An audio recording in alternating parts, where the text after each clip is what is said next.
Hi friends, ഇന്നത്തെ വീഡിയോയിൽ നമുക്ക് ഒരു അടിപൊളി ഡ്രസ്സ് നമുക്ക് തയ്ക്കാട്ടോ. വീട്ടിലിടാം, കടയിൽ പോകുമ്പോഴാം, ഗസ്റ്റ് വന്നാൽ നമുക്ക് ഡ്രസ്സ് അത് മാറേണ്ട ആവശ്യമൊന്നുമില്ല. നമുക്കത് തന്നെ ഇട്ടിരിക്കാം. പെട്ടെന്ന് നമുക്കൊരു ഷോപ്പിങ്ങിന് പോകാം, അല്ലാന്നുണ്ടെങ്കിൽ കുട്ടികളെ പെട്ടെന്ന് സ്കൂളിലാക്കാൻ വിളിക്കാൻ ഒക്കെ എല്ലാം നമുക്ക് പറ്റുന്ന ഒരു ഡ്രസ്സാണ്. വിരുന്നുകാർ വന്നാൽ നമുക്ക് പെട്ടെന്ന് ഡ്രസ്സൊന്നും മാറ്റേണ്ട ആവശ്യമില്ല. അപ്പോൾ നൈറ്റി ബിറ്റ് എടുത്തിട്ടുണ്ട്. ഇതേ ഞാൻ എങ്ങനെയാണ് മടക്കിയിരിക്കുന്നത് നോക്കിക്കോളൂ. ഇത് കണ്ടല്ലോ, അതെ ഇങ്ങനെ ഓൾറെഡി ഫോൾഡ് ചെയ്ത പീസിന് ഇതിങ്ങനെ വെച്ചിട്ടുണ്ട്. ഓക്കെ, 290 ആണ് എടുത്തിരിക്കുന്നത്. നല്ല പ്രിൻ്റാണത്, കണ്ടല്ലോ, അത് അടിപൊളി പ്രിൻ്റാണ്. അപ്പോൾ ഇത് XXL ആണ്. ഓക്കെ, സൈസ് XXL ആണ് ഞാൻ ചെയ്യുന്നത്. അപ്പോൾ നമുക്ക് ആദ്യം തന്നെ ലെങ്ത്ത് മാർക്ക് ചെയ്തെടുക്കണം. ലെങ്ത്ത് മാർക്ക് ചെയ്യാനായിട്ട് 42 ഇഞ്ച് ലെങ്ത്ത് ഇവിടെ നിന്ന് താഴത്തേക്ക് ആദ്യം മാർക്ക് ചെയ്യുക. ഓക്കെ, XL ആണെങ്കിൽ XXL ആണെങ്കിലും ലാർജ് ഒക്കെ ആണെങ്കിൽ 42 ഇഞ്ച് എടുക്കുക കേട്ടോ. സ്മോൾ സൈസ് ആണെങ്കിൽ മാത്രമേ 40 ഒക്കെ എടുക്കേണ്ട ആവശ്യമുള്ളൂ. അപ്പോൾ അത് ഇവിടെ നിന്ന് ഇങ്ങോട്ടേക്ക് 42 ഇഞ്ചസ് നമ്മൾ മാർക്ക് ചെയ്യാം. അപ്പം ഇനി ഷോൾഡറും ആം ഹോളും എല്ലാം മാർക്ക് ചെയ്തെടുക്കാം. ഷോൾഡർ നമുക്ക് ഒരു 7.5 കൊടുക്കാം, ആം ഹോളും 7.5 കൊടുക്കാം. ഓക്കെ, അപ്പോൾ ഷോൾഡർ ഇവിടെ നിന്ന് ഇതുപോലെ ഇങ്ങനെ വെച്ച ശേഷം 7 കൊടുത്താലും മതി, 7.5 കൊടുത്താലും മതി, കുഴപ്പമില്ല. അപ്പം ഞാനിപ്പോൾ ഒരു 7.5 കൊടുക്കാണ്ട് XXL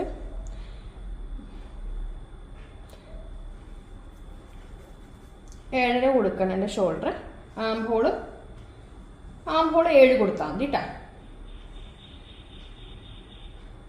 ആം ഹോള് 7 കൊടുത്താൽ മതി. ഓക്കെ, ശേഷം ഷോൾഡർ 7.5 കൊടുത്തു, ആം ഹോൾ 7 ഇഞ്ച് കൊടുത്തിട്ടുണ്ട്. ഈ ഒരു ഭാഗത്തു നിന്നും 1.5 ഇഞ്ച് ഇങ്ങോട്ടേക്ക് മാർക്ക് ചെയ്യുക. കൈക്കുഴി എല്ലാവർക്കും 1.5 ഇഞ്ച് അല്ലെങ്കിൽ 1 ഇഞ്ച് എടുത്താലും മതി, കുഴപ്പമൊന്നുമില്ല. 1 ഇഞ്ച് എടുത്താലും മതി. നൈറ്റിക്ക് അങ്ങനെ പ്രശ്നങ്ങളൊന്നുമില്ല. നമുക്ക് കുർത്തിക്കാണ് ഈ ഒരു പ്രശ്നങ്ങളൊക്കെ സാധാരണ വരിക. അപ്പോൾ ഇത് നോക്കിക്കത് നൈറ്റി എന്ന് പറയുമ്പോൾ വീട്ടിലിടുന്ന നൈറ്റി കേട്ടോ. വീട്ടിൽ നമുക്ക് പുറത്തൊക്കെ ഇടാൻ പറ്റുന്ന ഡ്രസ്സാണ്. ഇനി നമുക്ക് ഇവിടെ നിന്ന് നമ്മുടെ ആം ഹോളിൻ്റെ ലൈൻ ഇതല്ലേ, ഇതിൽ കൂടെ ഇങ്ങനെ വെക്കുമ്പോൾ നമുക്ക് ചെസ്റ്റ് മാർക്ക് ചെയ്തെടുക്കണം. അപ്പോൾ ചെസ്റ്റ് മാർക്ക് ചെയ്യാനായിട്ട് നമുക്ക് എത്ര കൊടുക്കണം എന്നറിയോ? ഇങ്ങനെ വെച്ച ശേഷം ഒരു 12.5 ഇഞ്ച്, 13 ഇഞ്ച് വേണമെങ്കിൽ എടുക്കാം. 12.5 ഇഞ്ച് തയ്യത്തുമ്പേ നമ്മൾ കൊടുക്കത്തുള്ളൂ. അപ്പോൾ 12.5 ഇഞ്ച് കൊടുക്കുക. അപ്പോൾ 12 ഇഞ്ചിൽ നമ്മൾ തയ്ക്കും. അല്ലെങ്കിൽ 13 ഇഞ്ച് XXL ആണെങ്കിൽ 13 ഇഞ്ച് വേണമെങ്കിൽ കൊടുക്കുക. ഒരു ധൈര്യത്തിന് നമുക്കൊരു 13 ഇഞ്ച് ആണെങ്കിലും കൊടുക്കുക. അപ്പോൾ പിന്നെ ഒരു രീതിയിലും ലൂസാവുന്ന പ്രശ്നങ്ങളൊന്നുമില്ല. അപ്പോൾ 13 ഇഞ്ച് അങ്ങോട്ട് മാർക്ക് ചെയ്തിട്ടുണ്ട്. ശേഷം നമുക്ക് ഇതങ്ങനെ ഇതുപോലെ ഇങ്ങനെ ചെയ്ത് ഇനി നമുക്ക് നേരെ ടേപ്പ് ഇവിടെ വയ്ക്കുന്നു. നമുക്ക് 14 ഇഞ്ച് ഇവിടെ മാർക്ക് ചെയ്യാം, ഇവിടെ മാർക്ക് ചെയ്യാം. ഓക്കെ, ശേഷം ഇവിടെ ഇപ്പം നമ്മൾ 13 ഇഞ്ച് എന്ന് പറയുമ്പോൾ ഇവിടെ 12 ഇഞ്ച് അല്ലെങ്കിൽ ഒരു 12.5 ഇഞ്ച് നമുക്ക് കൊടുക്കാൻ പറ്റും. അപ്പോൾ 12.5 ഇഞ്ച് നമുക്കിവിടെ ഇങ്ങനെ മാർക്ക് ചെയ്തിട്ടുണ്ട്. സ്കെയിൽ വെച്ചിട്ട് നമുക്ക് ഇവിടെ ഒന്ന് ഇങ്ങോട്ടേക്ക് മാർക്ക് ചെയ്യാം. ശേഷം നമ്മൾ ഇവിടെയാണല്ലോ ഫുൾ ഇതിട്ടിരിക്കുന്നത്. അതായത് നമ്മുടെ ഈ ഒരു ലൈൻ എന്ന് പറയുന്നത് ഇവിടെയാണല്ലോ, ഈ ഒരു ലൈൻ. അപ്പോൾ ആ ലൈന് സ്ട്രെയിറ്റ് ആയിട്ട് നമുക്ക് വരയ്ക്കാം കേട്ടോ.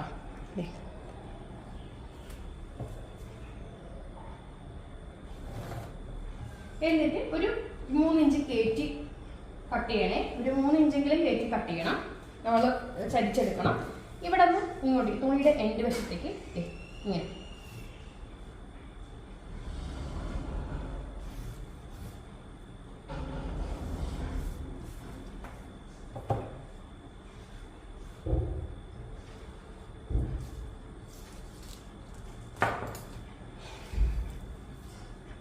കണ്ടോ.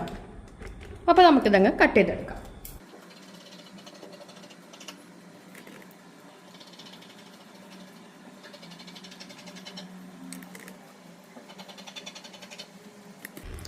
കട്ട് ചെയ്തെടുത്തിട്ടുണ്ട്. നെക്ക് മാർക്ക് ചെയ്യാം. നമുക്ക് നെക്ക് മാർക്ക് ചെയ്യാനായിട്ട്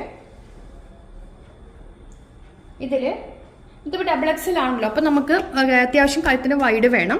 2.5 ഇഞ്ച് കഴുത്തിൻ്റെ അകലം മാർക്ക് ചെയ്യാം. ചെയ്ത് വരുമ്പോൾ 3 ഇഞ്ചായി പോവേ. അതുപോലെ തന്നെ കഴുത്തിൻ്റെ ഇറക്കം നമ്മൾ ഫ്രണ്ട് നെക്കിന് ഡെപ്ത് നമ്മൾ കൊടുക്കുന്നത് 5 ഇഞ്ചും ബാക്ക് നെക്കിന് 5.5 ഇഞ്ചും കൊടുക്കുക കേട്ടോ. എന്നിട്ട് ഫ്രണ്ട് നെക്കിന് ഇതിങ്ങനെ മാർക്ക് ചെയ്യാം. ബാക്ക് നെക്കിന് ഇനി മാർക്ക് ചെയ്യാം. കാണുന്നുണ്ടല്ലോ സംഭവം. അപ്പം ഞാനിപ്പോൾ ഇതിപ്പോൾ തൽക്കാലം കട്ട് ചെയ്യുന്നില്ല. കാരണം നമുക്കിതിപ്പോൾ ലൈനിങ് ഇതൊക്കെ നെക്ക് മറ്റേ വേറെ പീസ് വെച്ചിട്ടാണ് ചെയ്യുന്നത്. അപ്പോൾ അത് കൂടി ഇതിൽ ഉൾപ്പെടുത്താലോ. അപ്പോൾ ഞാൻ ജസ്റ്റ് ചോക്ക് വെച്ച് നന്നായിട്ടൊന്ന് വരച്ചെടുക്കുന്നുണ്ട്. പിന്നെ ഇനി നമുക്ക് കൈക്കുഴി മാർക്ക് ചെയ്യണം. അപ്പോൾ അതിനായിട്ട് 1/2 ഇഞ്ച് താഴെ, അതായത് സ്ലീവിന്റെ കൈക്കുഴി എടുക്കാനായിട്ട് 1/2 ഇഞ്ച് താഴെ ഇങ്ങനെ ടേപ്പ് വെച്ച് നോക്കുക. ഒരു 11.25 ഉണ്ട്. അപ്പോൾ 11.5 എടുത്താൽ മതി, 11 ഇഞ്ച് എടുത്താൽ മതി. പിന്നെ ഇതിലൊരു ചെറിയൊരു പഫ് വരുന്നുണ്ട് കേട്ടോ. അപ്പോൾ സ്ലീവ് നമുക്ക് ഈ ഒരു പോർഷനിലാണ് കട്ട് ചെയ്യേണ്ടത്. ഇതിൽ വേറൊരു ഏച്ചുകൂട്ടൽ വേണ്ട, അതൊരു ഭംഗി ഉണ്ടാവില്ല. അപ്പോൾ ഇങ്ങനെ തന്നെ മതി. അപ്പോൾ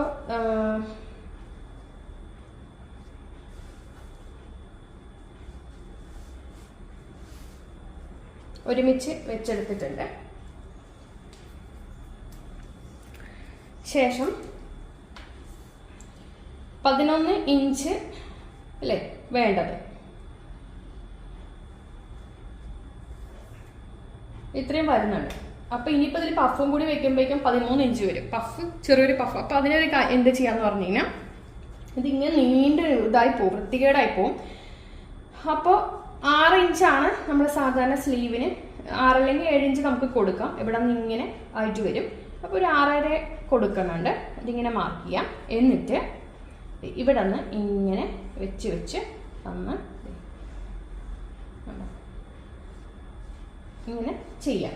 3 ഇഞ്ച് താഴെയാണ് വരേണ്ടത്. 3 ഇഞ്ച് താഴെ എന്ന് പറയുമ്പോൾ അതെ ഇവിടെയാണ് വരിക. ഓക്കെ, അപ്പോൾ ഒന്നുകൂടി ഒന്ന് താഴ്ത്തിയിട്ട് കൊണ്ടുവരാം. അപ്പോൾ 6.5 ഇഞ്ച് കിട്ടുന്നുണ്ട്. ഇനി നമുക്ക് ഇപ്പം ഞാനൊരു പഫ് നമുക്ക് കൊടുക്കാൻ തരും. ഇപ്പം 2 ഇഞ്ച് മേളിലേക്ക് നമ്മൾ മാർക്ക് ചെയ്യാം. ഓക്കെ, 2 ഇഞ്ച് മേളിലേക്ക് മാർക്ക് ചെയ്യാം. എന്നിട്ട് ഈ ഇവിടെ നിന്ന് ഇങ്ങോട്ടേക്ക് ഒരു 3 ഇഞ്ച് നമുക്ക് ഇങ്ങനെ മാർക്ക് ചെയ്യാം. ഒരു ബോക്സ് ഇങ്ങനെ വരച്ചിട്ട് ഇതിനെ ഇങ്ങനെ കൊണ്ടുവന്നിട്ട് ഇങ്ങനെ ആക്കി കൊണ്ടുവരാം. കണ്ടോ? അപ്പം ഈ ഭാഗം പഫിലേക്ക് പോകും. ഈ ഒരു എക്സ്ട്രാ ഉള്ള ഭാഗം പഫിലേക്ക്. അപ്പം ഇവിടെ എടുക്കേണ്ട ആവശ്യമില്ല. അങ്ങനെ നമുക്ക് ചെയ്യുമ്പോൾ ഇവിടെ ചെറുതായിട്ടൊരു ചുരുക്ക് പോലെ നമുക്ക് നിൽക്കും കേട്ടോ. 2 രീതിയിൽ നമുക്ക് പഫ് ചെയ്യാം. ഇവിടെ നിന്ന് ഇങ്ങോട്ടേക്കും എടുക്കാം, അല്ലെങ്കിൽ ഇങ്ങനെ എടുക്കാം. അപ്പം ഇതെന്ന് പറയുമ്പോൾ ഒരുപാട് ഇങ്ങോട്ടേക്ക് എടുക്കുമ്പോൾ ഒരു ബോറാണ്. അപ്പം നമുക്കതേ ഇങ്ങനെ ഒന്ന് എടുത്തുകൊണ്ടുവരാം. ഇനി താഴത്തേക്ക് 9 ഇഞ്ച് എടുക്കാം. 11 ഇഞ്ച് ആകുമ്പോൾ ഇവിടെ ശരിക്കും 11 ആണ്. അപ്പോൾ ഒരു 9.5 ഇഞ്ച് എടുക്കാം കേട്ടോ. 9.5 ഇഞ്ച് എടുക്കാം. 1/2 ഇഞ്ച് തയ്യൽ തുമ്പ് പോകും. അപ്പോൾ 9.5 ഇഞ്ച് ഇങ്ങനെ വന്നിട്ട് ഇങ്ങനെ എടുക്കാം.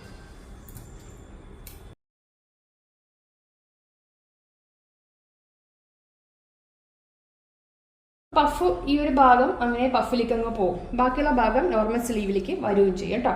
ഓക്കെ, അപ്പോൾ നമുക്ക് സ്ലീവ് ശരിക്കും ഇതാണ് സ്ലീവ് ഇട്ടത്. ഇതാണ് ശരിക്കും നമ്മുടെ സ്ലീവ്. ഇത് കണ്ടത് ഇങ്ങനെയാണ് നമ്മുടെ സ്ലീവ് ശരിക്കും വരിക. അപ്പം നമുക്ക് നോക്കുമ്പോൾ കറക്റ്റാവും. പക്ഷേ ഇത് നമുക്ക് പഫിൽ അഡ്ജസ്റ്റ് ചെയ്ത് പോകും. അപ്പോൾ നമുക്ക് ഇത് കിട്ടിയിട്ടുണ്ട്.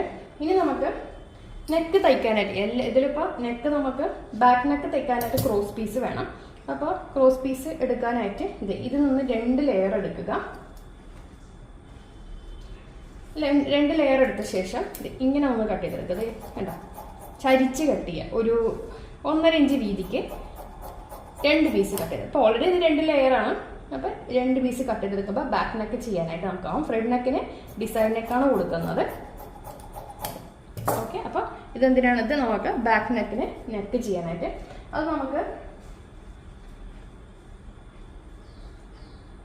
സ്ലീവിൻ്റെ കൂടത്തിൽ സെറ്റാക്കി വെച്ചോളൂ. അല്ലെങ്കിൽ പിന്നെ സാധനം മിസ്സായി പോകും.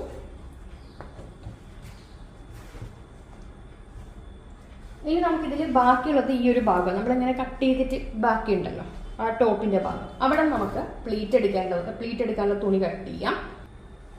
7 ഇഞ്ച് ഇവിടെ നിന്ന് ഇങ്ങോട്ടേക്ക് 7 ഇഞ്ച് മാർക്ക് ചെയ്യാം. അതുപോലെ തന്നെ ഇവിടെ നിന്ന് ഇങ്ങോട്ടേക്ക് 7 ഇഞ്ച്. ഓക്കെ, എന്നിട്ട് സ്കെയിൽ എടുത്തിട്ട് നമുക്ക് ഇതുപോലെ ഇങ്ങനെ നമുക്കൊന്ന് വരച്ചു കൊടുക്കാം. ഇങ്ങനെ അതുപോലെ ഇപ്പുറത്തെ സൈഡ് നമുക്ക്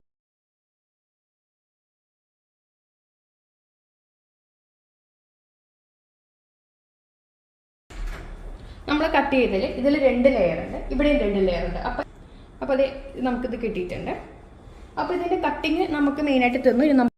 ഇതാണ് അതിൻ്റെ ഫൈനൽ ലുക്ക്. അപ്പോൾ സ്റ്റിച്ചിങ് വീഡിയോ ഉടനെ വരുന്നുണ്ട്, കാരണം ഇതിപ്പോൾ തന്നെ അത്യാവശ്യം 10 മിനിറ്റോളം ലെങ്ത് ഉണ്ട്. അപ്പോൾ ഞാൻ ഈ ഒരു സ്റ്റിച്ചിങ് വീഡിയോ ഒരു 15 മിനിറ്റ് ആകുമ്പോഴേക്കും ഒരുപാട് ലെങ്ത് ആവും. അപ്പോൾ ഇത് നോക്കിക്കേ, ഇത് അടിയിൽ പ്ലീറ്റ് വരുന്ന ഒരു അടിപൊളിയായിട്ടുള്ള ഡ്രസ്സാണ്. അപ്പോൾ ഇതിൻ്റെ സ്റ്റിച്ചിങ് വീഡിയോ ഉടനെ ഉണ്ടാവും. വെയിറ്റ് ചെയ്തോളൂ, കട്ട് ചെയ്ത് വെച്ചോളൂ കേട്ടോ. താങ്ക്